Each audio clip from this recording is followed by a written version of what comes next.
Relative permittivity.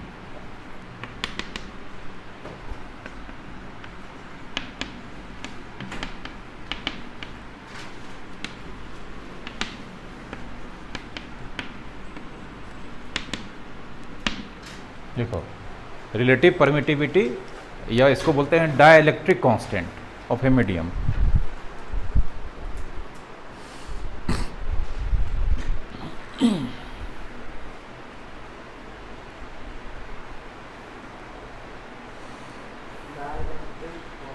हाँ, dielectric constant, dielectric constant.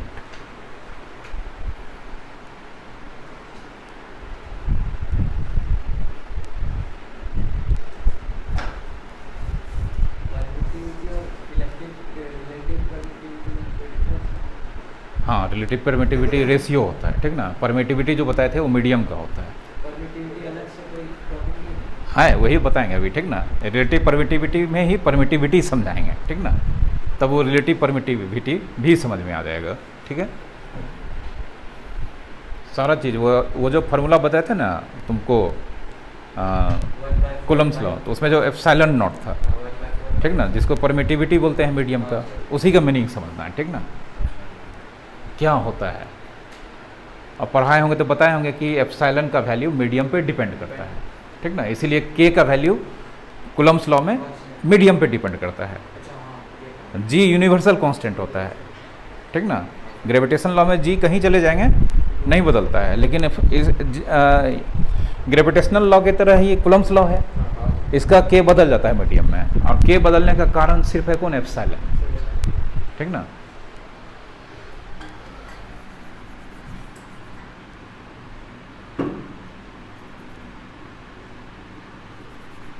मान लेते हैं ये एक चार्ज है, एक पॉइंट ए है, दूसरा पॉइंट बी है, इस पे चार्ज Q1, इस पे चार्ज Q2, और दोनों के बीच का सेपरेशन R, ठीक है। और ये मीडियम 1, ठीक ना। यहाँ पे लिख देते हैं अदर देन वैक्यूम, ठीक ना। वैक्यूम में कुछ होता ही नहीं, मतलब ये जो मीडियम है वैक्यूम छोड़ के कुछ भी हो सकता है, ठीक ना, एयर भी हो सकता है। तो देयरफॉर एफ मतलब force, electrostatic force in medium, formula होता है 1/4 एप्सिलॉन, एप्सिलॉन नॉट नहीं, नॉट किसके लिए, वैक्यूम के लिए, इनटू Q1 Q2/r², ठीक है। यहाँ पे एप्सिलॉन ये जो है सिंबल, ये क्या कहलाता है, कॉल्ड परमिटिविटी ऑफ मीडियम। इसको और अच्छा से लिखें, EM लिख देते हैं, ठीक ना, मतलब एप्सिलॉन किसका, मीडियम का। कोई दिक्कत, अब समझो, समझने वाला टर्म है, ठीक ना, कोई न्यूमेरिकल खट से बन जाएगा। देखो ये कहीं भी जाएंगे, दूसरे मीडियम में भी ले जाएंगे, चार्ज बदलेगा, दोनों के बीच का ये सेपरेशन भी फिक्स रखेंगे, बदलेगा। 4 फिक्स है, 5 फिक्स है, ये बदल जाएगा, ठीक ना। और ये ऊपर है कि नीचे है, नीचे है, मतलब डिवाइड कर रहा है, मतलब ये 1/4 Q1 Q2/r², ये फिक्स रहेगा, बदलेगा कौन, मीडियम में, ठीक ना, एप्सिलॉन m। ये बढ़ेगा तो FM बढ़ेगा, ये घटेगा, और ये घटेगा तो FM क्या होगा, बढ़ेगा, ठीक ना, कोई दिक्कत। तो ये स्वाभाविक है, कुछ भी होगा तो मतलब इसका कोई ना कोई वैल्यू ही होगा, तो कोई भी वैल्यू होगा तो अगर चेंज करेगा तो या तो बढ़ेगा या घटेगा। तो अगर ये बढ़ेगा तो ये घटेगा, और ये घटेगा तो बढ़ेगा। और ये है क्या चीज़, मीडियम का परमिटिविटी है। तो किसी भी मीडियम का परमिटिविटी, ठीक ना, वो डायरेक्ट इलेक्ट्रोस्टैटिक फोर्स पे इफेक्ट डालता है। क्या डालता है, इफेक्ट डालता है। तो इफेक्ट डालने का यहाँ काम क्या कर रहा है, वो डायरेक्शन चेंज कर रहा है, इधर उधर कर रहा है कि बढ़ा घटा रहा है, बढ़ा घटा रहा है, ठीक ना, मतलब या तो बढ़ा देगा या, ठीक ना। तो अब देखो किसी भी मीडियम, कोई भी मीडियम सिर्फ किसको छोड़ के, जो बना होगा मटेरियल का बना होगा, ठीक ना, मतलब उसमें एटम्स मॉलिक्यूल्स होगा वैक्यूम छोड़ के, एटमॉस्फेयर होगा, वाटर हो सकता है, ग्लास हो सकता है, दीवार हो सकता है, ठीक ना। तो हर जगह मटेरियल होगा। तो जब मीडियम होगा तो उसमें मटेरियल होगा। तो किसी भी मटेरियल का जो मीडियम होता है, ठीक ना, वो क्या करता है, वो अपने आप को जाके इंट्रोड्यूस कर देता है। दो चार्ज के बीच जो इलेक्ट्रोस्टैटिक फोर्स लग रहा है, वहाँ पर मीडियम का जो मटेरियल है या फील्ड है, वो अपने आप को जाकर इंट्रोड्यूस करता है। क्या कर देता है वहाँ पे? इंट्रोड्यूस कर देता है कि हम भी हैं, ठीक ना, आप अपने आप को कम कर लीजिए, क्योंकि हम भी, मेरा भी इफेक्ट है यहाँ पे, ठीक ना, मेरा भी भाव यहाँ पे चलेगा, कोई दिक्कत। तो कोई भी मीडियम में मटेरियल होगा तो वो अपने आप को वहाँ पे क्या करेगा, इन्फ्लुएंस डालेगा, खुद डायरेक्ट इन्वॉल्व नहीं होगा, वो अपने आप को क्या करता है वहाँ पे जाके इंट्रोड्यूस करता है, ठीक ना, अपने आप को इंट्रोड्यूस करता है कि मेरे कारण से आपको अपना फोर्स कम करना पड़ेगा। क्या करना पड़ेगा, समझ रहे हो? वैक्यूम में कुछ होता है तो वैक्यूम में कुछ नहीं होगा तो ये इन्फ्लुएंस डालेगा। इन्फ्लुएंस नहीं डालेगा मतलब ये सबसे कम होगा कि सबसे ज़्यादा होगा? सबसे कम होगा, कुछ है ये नहीं है। तो अरे हम जाएंगे मार्केट खरीदने के लिए बहुत सारा चीज़, सब बैठ पॉकेट में पैसे नहीं है, कोई पूछेगा हमको?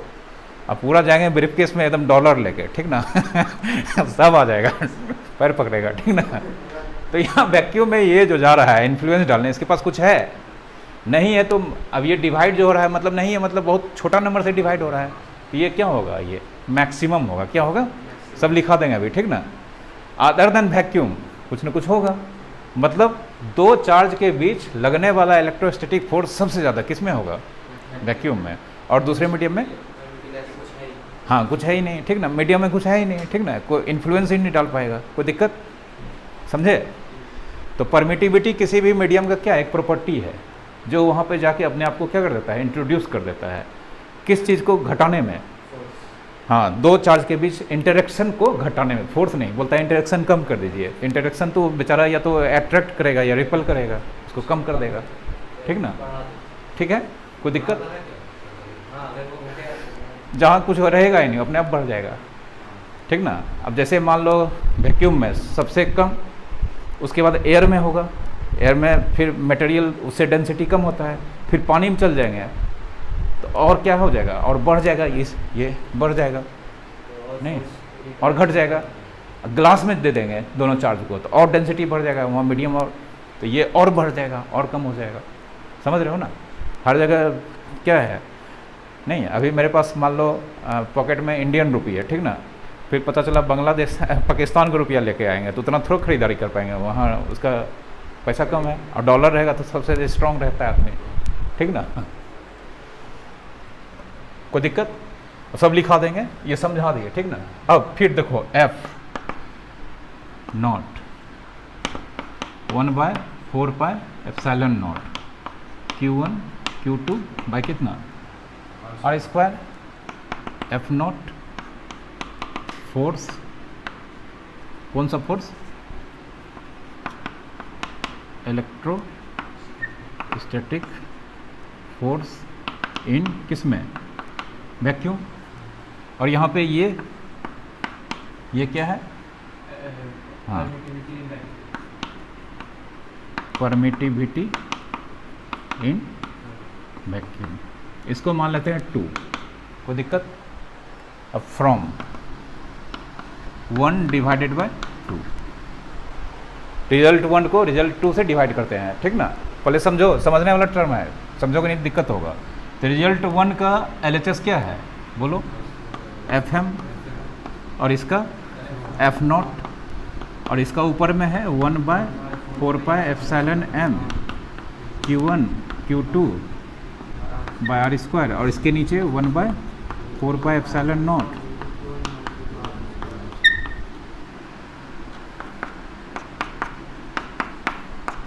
कट गया, ये नीचे रहेगा, ये ऊपर चला जाएगा, तो अल्टीमेटली ऊपर में क्या है FM/F0, और इधर कौन चला जाएगा ε0/, तो दिक्कत हम बताए थे, हाँ हियर ε0 ε0 कॉल्ड, इसको लिखते हैं ई आर, क्या लिखते हैं, E R, relative permittivity of medium with respect to vacuum.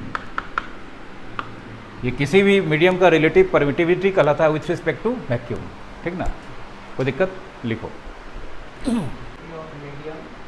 With respect to vacuum. एक मिनट, इसको उल्टा कर लेना है, ये एक मिनट, इसको रिवर्स करेंगे तो क्या हो जाएगा, बोलो, F not by F M बराबर E not by E M, इसको लिखना है, ठीक ना, ये उल्टा हो गया था, इसको लिखो, ठीक है, तब समझाएंगे।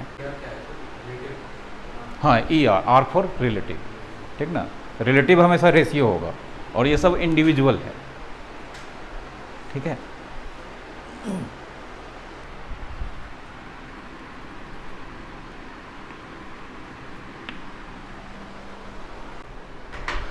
हाँ, ये बोल रहे थे कि इसका जानते हैं वैल्यू सबसे कम होता है, इसका इससे जब भी होगा ज़्यादा होगा, तो ये बड़ा होगा, ये छोटा होगा, मतलब बड़ा से छोटा को डिवाइड करेंगे तो आंसर 1 से बड़ा होगा, तो देयरफॉर कह सकते हैं E M by E net, sorry E not, ठीक है। अब चूंकि ये किसको रिप्रेजेंट कर रहा है, इसको, तो therefore F M by F not भी ग्रेटर देन क्या होगा, 1 होगा, ठीक ना, कोई दिक्कत, लिखो, सॉरी ये इसको रिप्रेजेंट कर रहा है, उल्टा हो गया है, E M by E not को कौन रिप्रेजेंट कर रहा है, एफ नॉट बाय, तो अभी तुरंत बताएं सबसे ज़्यादा फोर्स किस में होता है, वैक्यूम में, तो ये अगर उधर चला जाएगा एफ नॉट 1 टाइम्स कितना, देख लो आया है ना, मतलब दो चार्ज के बीच फोर्स ऑफ इलेक्ट्रोस्टैटिक का फोर्स सबसे ज़्यादा किस में होगा, वैक्यूम में, अदर देन मीडियम, कोई दिक्कत, ठीक है, लिख लो इसको, इसमें और कुछ बताएंगे। सर ई नॉट तो सर कम रहेगा, लेकिन इस केस में एफ नॉट ज़्यादा है। हाँ, एफ नॉट चूँकि वैक्यूम में ये काम है, ये नहीं इन्फ्लुएंस ही नहीं डाल रहा है, अभी बताएं ना थियोरेटिकल, हाँ, वैक्यूम में जो मटेरियल है ही नहीं, तो वहाँ जाके करेगा क्या, डॉलर है ही नहीं है, जाके वहाँ क्या करेगा ठीक ना, तो इन्फ्लुएंस डालेगा, हाँ, परमिटिविटी है लेकिन मीडियम में कुछ है ही नहीं है, तो वो कुछ जाके अपना परमिशन दे ही नहीं सकता है, नहीं दे सकता है, जाके इन्हें गए दोनों इंटर, हाँ, तो फोर्स ज़्यादा रहेगा, एफ नॉट, हाँ, एफ नॉट हमेशा किसी भी मीडियम से ग्रेटर होगा, ठीक ना।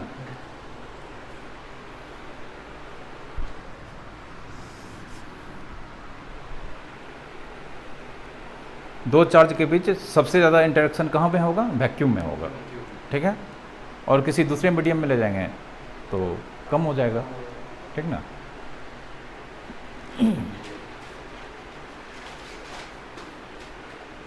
लिखे, अब एक चीज़ और यहाँ पे लिखे थे, क्या चीज़, हाँ, ऑल्सो ये जो ई आर है इसको के से भी रिप्रेजेंट करते हैं, किससे रिप्रेजेंट करते हैं, के, कॉल्ड डाइलेक्ट्रिक कांस्टेंट, और इसी के को क्या बोलते हैं, डाइलेक्ट्रिक कांस्टेंट, सेम है, ठीक ना, डाइलेक्ट्रिक कांस्टेंट और रिलेटिव परमिटिविटी सेम चीज़ है, लेकिन आगे चल के डाइलेक्ट्रिक पढ़ना है चैप्टर, और डाइलेक्ट्रिक केमिस्ट्री में ज़्यादा यूज होता है, ठीक है, कोई दिक्कत। ई आर को ही क्या बोलते हैं, के, तो हम कह सकते हैं therefore E M by E not कितना, के, तो इसको उधर भेजेंगे तो क्या हो जाएगा, ई एम इक्वल्स टू के टाइम्स ई नॉट, ठीक है, के दूसरा के वो नहीं, वो के नहीं है, ये के की वन वाला नहीं, वो नहीं है, वो 1/4 पाई एप्सिलॉन नॉट को पूरे को के मानते थे, ये के यहाँ पे ई आर को है रिप्रेजेंट कर रहा है, इसको रिप्रेजेंट कर रहा है, ठीक ना, लिखो।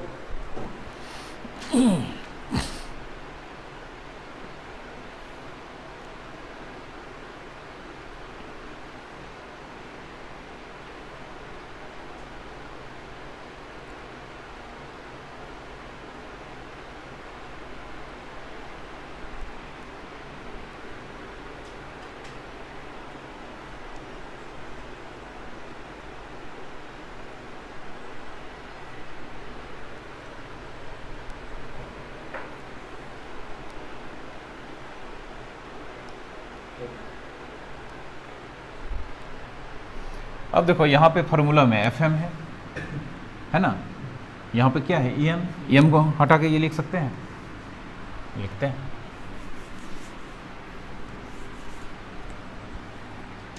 Therefore from 1 F M 1/4 epsilon not, M के जगह पे क्या लिख सकते हैं K into epsilon not, K into epsilon not into Q1 Q2 by कितना आर स्क्वायर। इसको देखो और अच्छा से लिखना चाहें तो लिख सकते हैं 1/k और ब्रैकेट में 1/4 epsilon not Q1 Q2 by R square लिख सकते हैं इसे, के बाहर ले आए तो ऊपर में, और ये किसका वैल्यू है एफ नॉट का है, देयरफॉर एफ किसका value,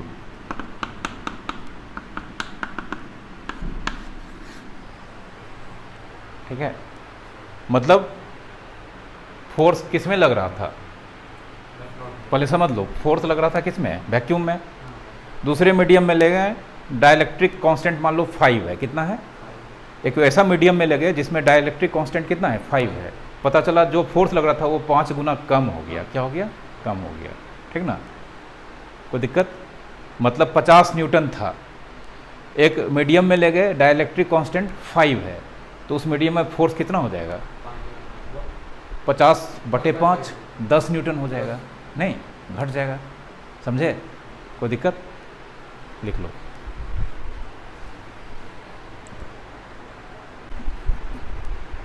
to charges Q1 and Q2, Q1 and Q2 are separated by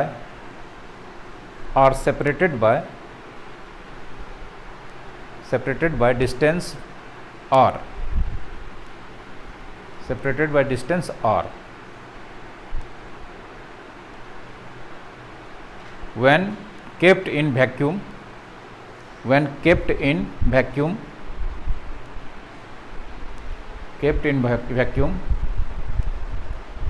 electrostatic force acts between them, electrostatic force act between them is equals to F, capital F is equals to F, full stop. When the same two charges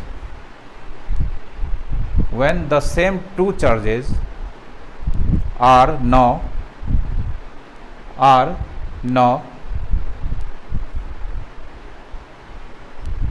kept in a medium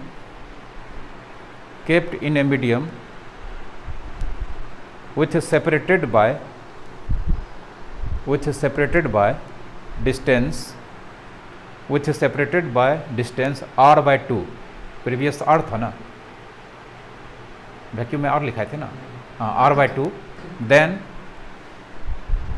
the electrostatic force between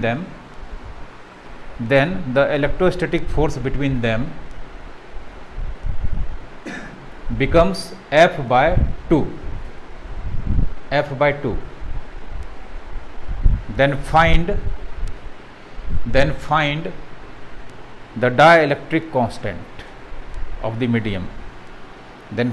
the dielectric constant of the medium, बनाओ। ये यहाँ पे Q1 Q2 ये R है, किस में, vacuum, और ये हो गया तुम्हारा Q1 Q2, लेकिन ये R/2 है इन मीडियम में R/2 पे है, ठीक ना। तो K का फार्मूला होता है यहाँ पे यही ना, K का फार्मूला होता है F0/Fm, ठीक है।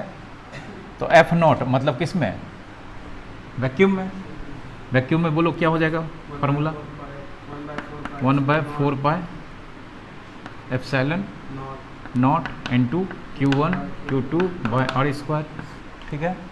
और इसमें हो जाएगा 1/4 epsilon m into Q1 Q2 bye r/2 का square, Q1 Q2 Q1 Q2, कोई दिक्कत? चलो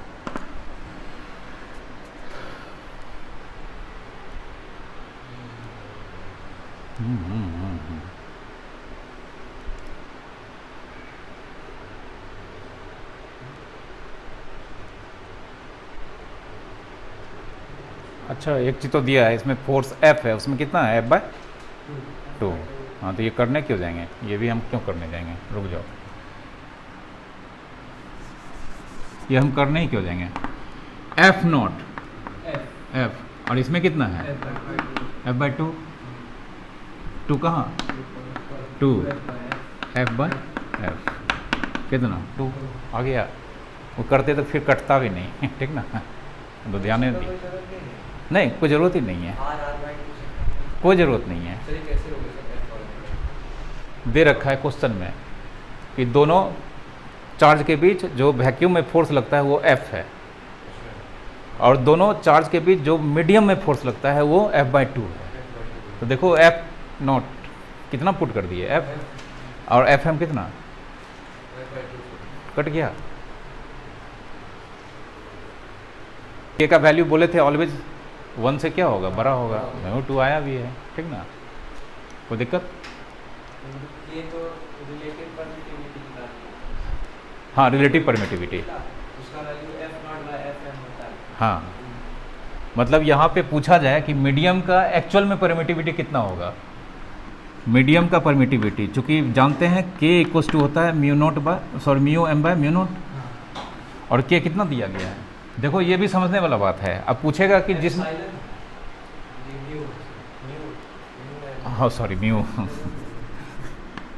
Em/E0, ठीक ना, हाँ ये K2 है, तो देयरफॉर Em/E0 बराबर 2, तो Em बराबर 2 टाइम्स E0, और E0 बताया है, नोट बताया है 8.85 इंटू 10⁻⁻12, ठीक ना, याद रखना है। वैक्यूम का परमिटिविटी इतना होता है, तो बस मीडियम का निकल गया, ठीक है। वैक्यूम का परमिटिविटी इतना याद रखना है हमें। हाँ पूछता है, सब पूछता है, ठीक ना। अब ऐसे भरवली क्वेश्चन पूछ देते हैं, ठीक ना। मान लो दो चार्ज के बीच कितना उस पर चार्ज है उससे मतलब नहीं, दो चार्ज वैक्यूम में रखा गया कुछ डिस्टेंस पे, ठीक ना, वहाँ पे इलेक्ट्रोस्टैटिक फोर्स लग रहा है 1000 न्यूटन, डाटा ठीक है। अब उसी दो चार्ज, उसी पूरा सेटअप को लाया गया मान लो गिलास में, कहाँ पे, गिलास, पूरा गिलास के अंदर रख दिया गया, ठीक ना, और उसका मान लेते हैं डाइलेक्ट्रिक कांस्टेंट है 100, तो अब फोर्स कितना होगा, नेट पूछ रहे हैं कितना हो जाएगा, हाँ 10 न्यूटन नहीं होगा, 1000 लग रहा था,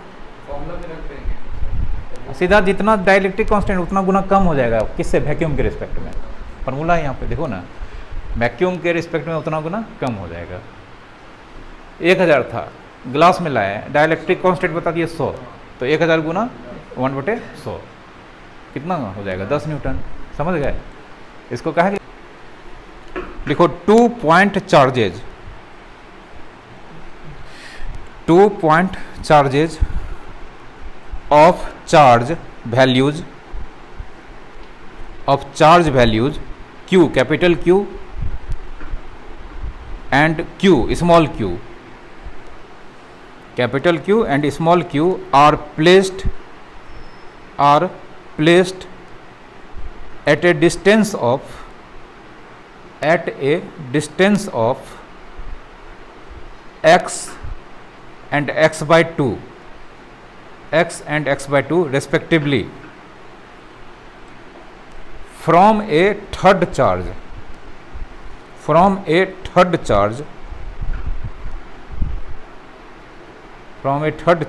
of charge value 4q, small q, 4q, full stop. If all charges being in the same straight line, being in the same straight line, full stop, calculate the magnitude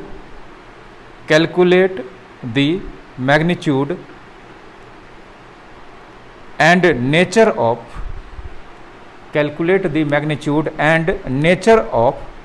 charge q, capital Q, such that the net force experienced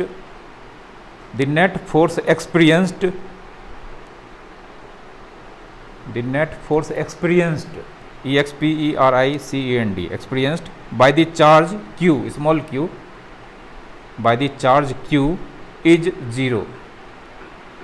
CBSE board में आया हुआ question है, ठीक ना।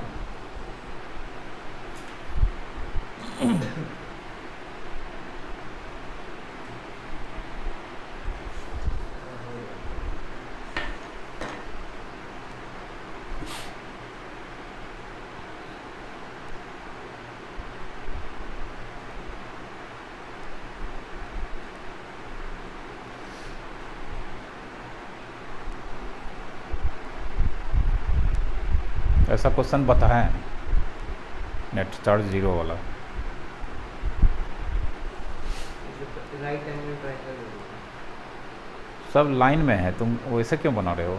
सब question में लिख दिया, तब लिखा है ना सब चार्ज एक ही लाइन में है। क्वेश्चन 2 बार पढ़ो ना, तब पता चलेगा ना। कोई भी क्वेश्चन बनाने दे ना तो उसमें 1 बार 2 बार पढ़ना चाहिए, ठीक ना। एक बार में ग्रैब नहीं होगा, 2 बार पढ़ो, उसमें देखो डाटा क्या है। हाँ आता है, CBSE का क्वेश्चन बैंक खरीदवाएंगे 2 चैप्टर अभी होने दो, तब पता चलेगा ना कैसा क्वेश्चन होता है।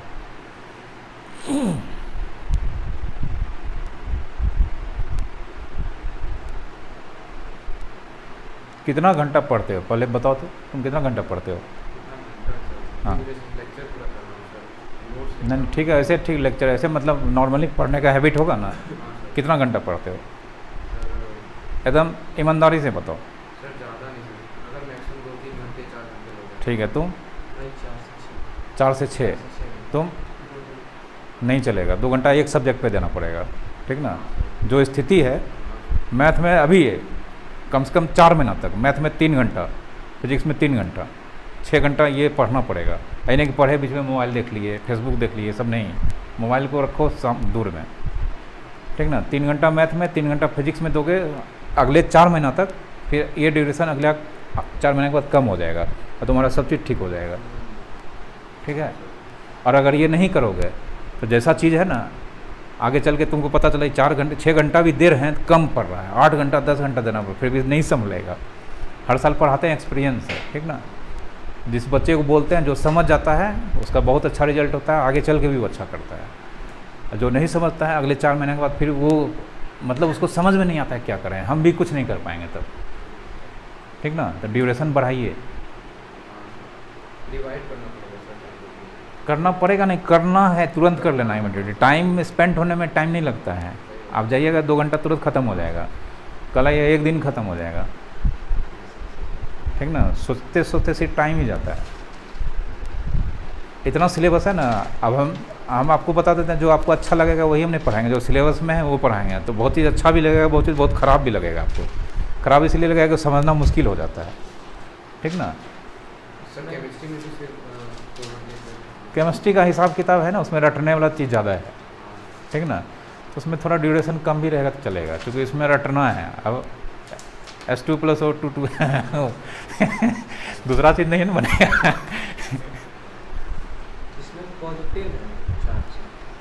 Q और 4Q ये तो दोनों पॉजिटिव है, हाँ Q और 4Q दोनों पॉजिटिव है।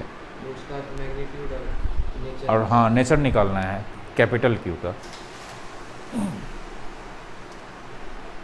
पढ़िए, नोट्स बनाइए, बुक पढ़िए, जो पढ़ा देते हैं उसके बाद बुक पढ़ो। सबसे ज़्यादा नॉलेज मेरे से पढ़ने से नहीं होगा, बुक पढ़ने से होता है। सेल्फ स्टडी, सेल्फ NCERT नहीं, कोई एडिशनल बुक है तो पढ़ो। है SC वर्मा नहीं है, रखो इसका रखो, क्या नाम है, SL अरोड़ा का रखो, प्रदीप का रखो, हाँ प्रदीप पब्लिकेशन का, या SL अरोड़ा का रखो, बढ़िया बुक है। ठीक ना। एस.सी. वर्मा नहीं, एस.सी. वर्मा के लिए पूरा कैलकुलस चाहिए, ऐसे नहीं हो पाएगा। कैलकुलस 12 में कहाँ से आएगा? डीसी पांडे से कोई नाम सुना है? डीसी पांडे भी नहीं, वो लिखा हुआ रहता है, +2 का बुक है, नहीं है, आईटी के लिए है, उसके लिए भी कैलकुलस चाहिए। जितना भी मार्केट में कंपटीशन का बुक है फिजिक्स का, सबके लिए कैलकुलस चाहिए। 11th में पढ़ा है मुझे। 11th में कैलकुलस है भी नहीं, पढ़ाएगा कैसे? जो कैलकुलस है सब 12 में है।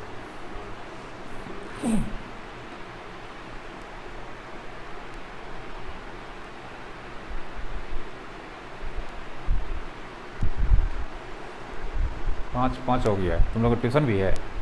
नहीं है, ठीक है, बनाओ।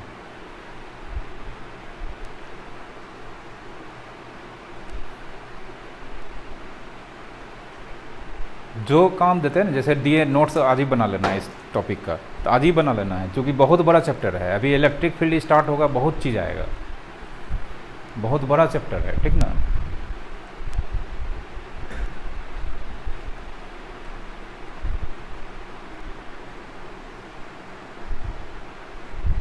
देखो बताते हैं, कुछ नहीं है, कुछ है ये नहीं है।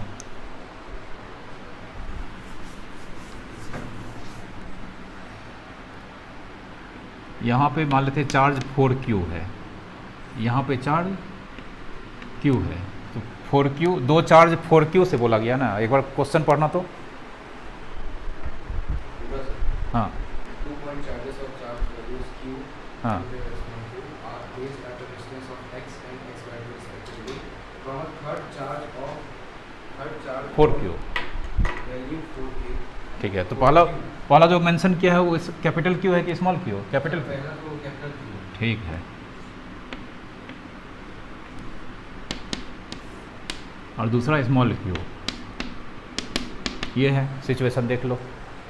4Q से दो चार्ज सेम लाइन पे, Q कितना दूरी पे है? x, और ये स्मॉल Q x/2, ठीक ना। कोई दिक्कत? अब ये इधर भी हो सकता है, ये इधर भी हो सकता है, दो केस में आंसर आएगा, देख लो। लेट माने नहीं तो लेट माने अभी, ठीक ना। तो बोलता है इस पे लगने वाला फोर्स क्या होना चाहिए? 0। तो बताना है इसका कैपिटल Q नहीं, अच्छा हाँ स्मॉल Q पे ना। बोल रहा है कि स्मॉल Q पे नेट फोर्स इस दोनों चार्ज के कारण 0 हो, तो उसके लिए इसका वैल्यू और नेचर क्या होगा। तो देखते हैं, पहले इधर रखेंगे तो क्या होगा कि नहीं होगा। पहले ये दोनों चार्ज क्या है? पॉजिटिव है, ये वो नेगेटिव देख लेते हैं, पहले पॉजिटिव ही मान के चलेंगे, ठीक ना। ये इसको रेपल करेगा, ये भी तो रेपल करेगा, तो ये 0 हो सकता है। अपोजिट डायरेक्शन में फोर्स लग रहा है, हाँ पॉजिटिव होगा। अभी उधर रख के देखेंगे क्या उधर भी पॉसिबल है, उधर पॉजिटिव होगा कि नेगेटिव उधर भी, लेकिन इधर ये पॉजिटिव मान के चले, हाँ Q को, ये x/2 और इधर ये QX। पहला केस में इधर रखे हैं, नेचर पता चल गया क्या है, पॉजिटिव है, कोई दिक्कत। तो इस पे इसके कारण और इसके कारण फोर्स जो लग रहा है क्या है? 0 है। तो 0 है तो therefore on Q F due to Q equals to F due to 4Q लिख सकते हैं। Q पे 4Q और Q के लगने वाला फोर्स का मैग्नीट्यूड इक्वल होगा। साइन तो पहले से अपोजिट है, ये इसको, अच्छा ऑन Q क्यों? हमको इस पे ना नेट 0 लग रहा है, ऑन किस पे? Q, FQ equals to F4Q, कोई दिक्कत? तो FQ, इस पर कौन फोर्स लगा रहा है? Q। चलो नहीं ये अदर साइड वो 1 मिनट, हमको क्वेश्चन पढ़ने दो। क्वेश्चन हम दोबारा नहीं पढ़े ना। 2 point charges value Q and Q are placed at a distance of x and respectively from third charge 4Q. All charges being in the same state. Calculate the magnitude of nature of charge Q such that net force on Q is 0. ठीक तो है, net charge on Q is 0। Small Q पे लगने वाला net charge कितना है? 0 है।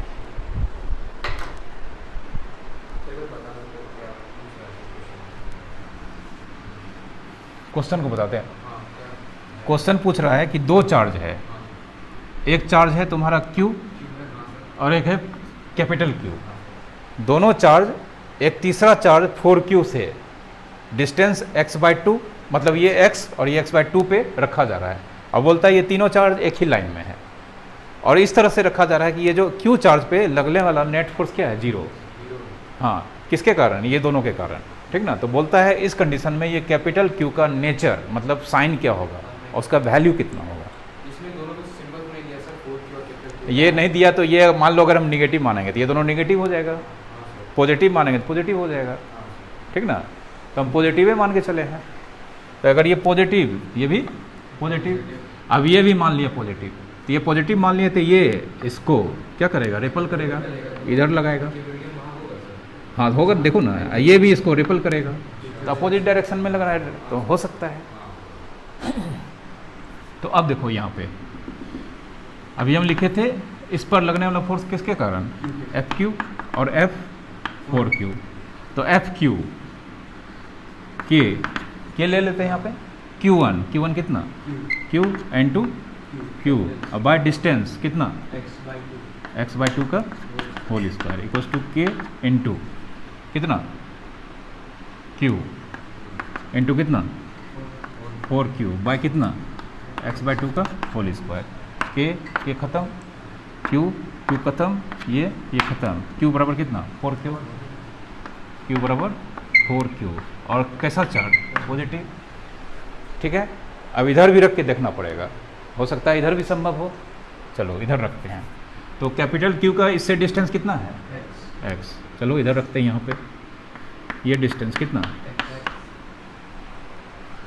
ठीक है, इसको मिटा देते हैं। अब ये पहले पता करना पड़ेगा कि पॉजिटिव निगेटिव, तो अगर ये पॉजिटिव होगा तो इसको ये रिपल करेगा उधर, और ये भी उधर ठेलेगा, नेट फोर्स 0 होगा, तो इसको लेना पड़ेगा निगेटिव। कोई दिक्कत, समझे। तो फिर से एक बार Fq इक्वल्स टू F4Q, कोई दिक्कत। तो Fq के Q1 कितना, Q2 कितना, नहीं मैग्नीट्यूड लेते हैं, मैग्नीट्यूड लेते हैं Q। अब बाय डिस्टेंस यहाँ से यहाँ तक कितना बोलो, यहाँ से यहाँ तक x है plus x/2, x plus x/2 का होल स्क्वायर। और फिर इस पर इसके कारण K Q 4Q बाय कितना, कोई दिक्कत, K Q खत्म, Q बाय 2 1 जा 2 और प्लस 1 3, इसका स्क्वायर करेंगे तो 9x² बाय 4 इक्वल्स टू इधर क्या बचा, 4Q bye x² bye 4 x² मर गया, ये उधर जाएगा, Q बराबर 36Q। तो देयरफॉर Q बराबर माइनस एक्चुअल में निगेटिव लिया है, समझे। तब तो सर ऐसे भी बिना निकाले कर सकते हैं ना सर, क्योंकि नेगेटिव आता है। निकाले क्यों नहीं ठीक है, कितना इजी था, CBSE में पूछा हुआ क्वेश्चन है, ठीक है। 2 आंसर होगा, एक केस में जब पॉजिटिव होगा तो कितना 4Q और नेगेटिव होगा तो -36Q, ठीक है। कोई दिक्कत, बनाते तो बन जाता, क्वेश्चन पढ़ते नहीं हो, 2 बार पढ़ोगे सब समझ में आ जाएगा, डायग्राम ड्रॉ करोगे। इक्विलिब्रियम जो है वो 4Q मैनेज कर रहा है सर, दोनों साइड से 4Q। ये इक्विलिब्रियम में है, ये इसके बारे में कुछ नहीं दिया है, तो इसके बारे में हम कह नहीं सकते। ये बोल रहा है कि इस पर लगने वाला नेट फोर्स 0 है, तो 2 ही चार्ज के कारण नेट फोर्स 0 होगा, तो वही हम कॉन्सेप्ट लगाए हैं, ठीक है। डिफरेंस सर दोनों में कोई डिफरेंस नहीं है सर, पर प्रोसीजर में देखिए KQ और capital Q is equal to KQ 4Q by में बस वो डिस्टेंस का जो है वो प्रोसीजर में कोई डिफरेंस नहीं है, बस जो पॉसिबिलिटीज़ था हम सारा पॉसिबिलिटीज़ खंगाल लिए, पता चला दूसरा पॉसिबिलिटीज़ भी संभव है। तो इस केस में चार्ज का वैल्यू कम है, उस केस में चार्ज का वैल्यू मतलब मैग्नीट्यूड बहुत ज़्यादा है, 9 गुना ज़्यादा है, नहीं 36 है, दूर ना चला गया, देखो ना ये यहाँ से कितना दूर चला गया 3x/2, तो दूर चला जाएगा तो क्या होगा, फोर्स वहाँ ज़्यादा तब ना प्रभाव डालेगा, मतलब चार्ज का वैल्यू बढ़ाना पड़ेगा, चार्ज वैल्यू ज़्यादा बढ़ेगा तब ना। अब मान लो क्या कहता है सैंडविच कंपाउंड है, एक तो बच्चा को बोलेंगे यहाँ से ढेला फेंको, पहुँचेगा, एक तो एकदम दुनिया का सबसे तगड़ा आदमी लाएंगे, बोलेंगे ढेला फेंको तो उसका पहुंच सकता है, ठीक ना। तो खिला पिला के लाएंगे तब ना। तो चार्ज को मजबूत करना पड़ेगा, दूर चला गया ताकि इस पर इम्पैक्ट डालेगा, ठीक है। कोई दिक्कत, रहने दो, पढ़ाई करो, इस पढ़ाई से